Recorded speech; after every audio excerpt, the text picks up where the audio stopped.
What's good, YouTube? Zamcro here, aka Scoot, back with the Pokemon Battle Federation, and actually don't have a actual battle to show, but I'm just gonna try to explain what happened because we had a couple disconnections, 3 to be exact, and I was just gonna go over Pokemon I brought, the turns that happened until the final disconnection where we just decided to create our own outcome, pretty much.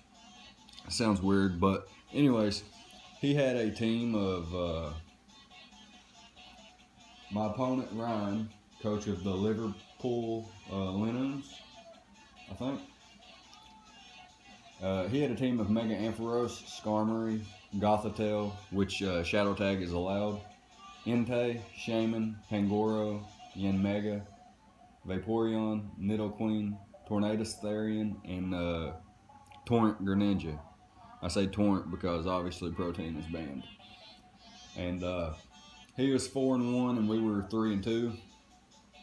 And this is week 6 of Pokemon Battle Federation Season 3. And obviously our team hasn't changed. We have Mega Alakazam, Mew, Garchomp, Blastoise, Rotom, Heat, Ditto, Weezing, Chestnut, Sableye, Acelgor, and Crawdaunt. So I decided to bring Rotom, Heat, Garchomp, Acelgor, Crawdaunt, Mew, and Blastoise. I didn't expect him to bring Mega Ampharos, but he actually brought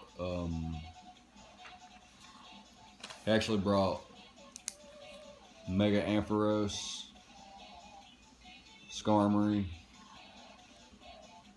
Pangoro, Entei, Greninja, and forgot what his last one was. What the hell was it?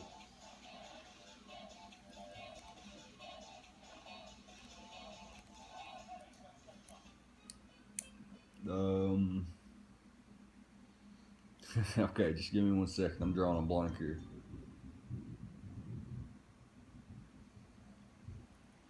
He brought the Mega Ampharos, the Skarmory, the Entei, the Pangoro, the Tornadus T, and the Greninja.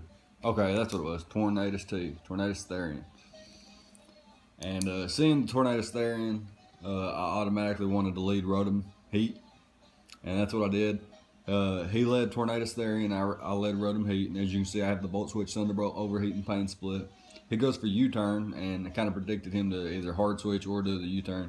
So I went for the Volt Switch, and he brings in Entei, takes some chip damage. And I, since he brought in the Entei, I brought in the Garchomp, because I knew I could force him to switch out, and I could set up my substitute and be able to check and see if the Skarmory had the Whirlwind. So he withdraws the Entei as I set up a sub, and as I set up the Swords Dance, he goes for Whirlwind, but I had to check to see if he had it. And from this point, my Acelgor was dragged out from the Whirlwind, and immediately sitting in front of a Skarmory. He may have thought I had spikes or something, but I went for the Baton Pass and swapped back out to my Rotom, as he went for the Brave Bird actually to try to knock out or bring me down to a sash or something on my Acelgor. But I hard switched to, no, I Baton Passed to my Rotom Heat here, and I predicted him to switch out since he had broke his 30 with his Brave Bird recoil. So I went for the Volt Switch, and I suppose he predicted that, and he went for the Roost knowing he could live my Volt Switch. And so he's back up to close to full, and I believe leftovers gets him to full. And I bring out my Crawdaunt here. And let me rewind for a second. On the first turn, when he U-turned out, before I could get my Volt Switch off, he went for the, there was a disconnection. And then we were able to get all the way back to the point where I just stopped talking at, where I Volt Switched again as he roosted with Skarmory. And I brought out Crawdaunt, and I went for the knockoff, but there was another DC. We were able to recreate the battle to that point again. And I went for the knockoff, and he went for the Roost. And then I went for the Crab Hammer, because it's going to do more than knockoff now that he's lost his item. So I went for the crab hammer, and as you see, I'm adamant life orb adaptability. I went for the crab hammer, but he swapped his Skarmory out to Entei. I don't know why, but yeah, Entei dropped to the crab hammer, obviously. And then he brought in his Pangoro. And this thing scared me because I've seen him use it in a strange way. So I went for the Adamant Adaptability Life Orb Aqua Jet, and I do about 50% damage to him, and he sets up a substitute. And at this point, I don't want Crawdaunt to die, so I hard switch into my Acelgor, knowing that I have a Focus Sash and Bug Buzz, and he brings me down to my Sash with Knockoff, and Bug Buzz breaks through subs, so I went for Bug Buzz, knocked him out, and he brought in his Scarf Greninja, and my Unburden had activated, so I'm faster than Greninja anyway, and I go for the Bug Buzz again, knocking it out. And then there was a third DC, or I mean third DC, and we decided that I was gonna sack off my Acelgor. He brought in his Tornadus Therian, and then we had a DC. I went for the Bug Buzz, and he could knock me out with any move because I only had 1 HP left. I went for the Bug Buzz, and there was a DC before either of us attacked. So that left me with 5 Pokemon, left him with 3 Pokemon.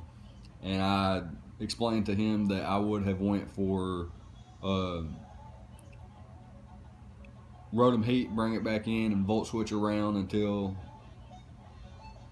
I had, a decent matchup, and I would have ended up sacking my Crawdaunt in order to get damage off on any of his Mons, Tornadus Therian and Skarmory. I probably would have hard switched out to my Spadef Rotom Heat on something like his Mega Ampharos, which he also had left. And with that being said, we didn't want to try to recreate the battle any longer, and it was late his time, and we were already past or getting close to due date for the league's weekly due dates. And we just decided that I would get the 4-0 win in sacking my Acelgor and my Crawdaunt to get extra damage off. And after that, we moved to 4-2. 4-2 in the league. We faced the Arizona Bulbasaurs in week 7, and we'll see you guys then. If you stayed through this video, which is pretty much just weird, there is no battle, it's just me talking. So if you stuck through, I'm not going to show off my Mew and my Blastoise because they have sets that I didn't reveal. And as you can see, my Rotom Heat and my Garchomp, we're going to put like offensive pressure on them because Salak Berry, Sub, Swords Dance, Dragon Claw, Fire Fang, that's all needed to wipe through the rest of his team. Crawdaunt puts damage on everything, it outspeeds the Skarm, and can hit the Tornadus Therian for pretty good damage. The Acelgor was going to faint, but it put in massive work, and Rotom Heat can just Volt Switch around on his team. Comes in and takes hits from Tornadus Therian and Mega Ampharos and Skarmory, and can pain split up on it, all of them. So it was a good game, and yeah, we're moving on to week 7 now. And I thank you for watching. Thank you for supporting the Blackmont Raikougars, and I'll see you guys next time.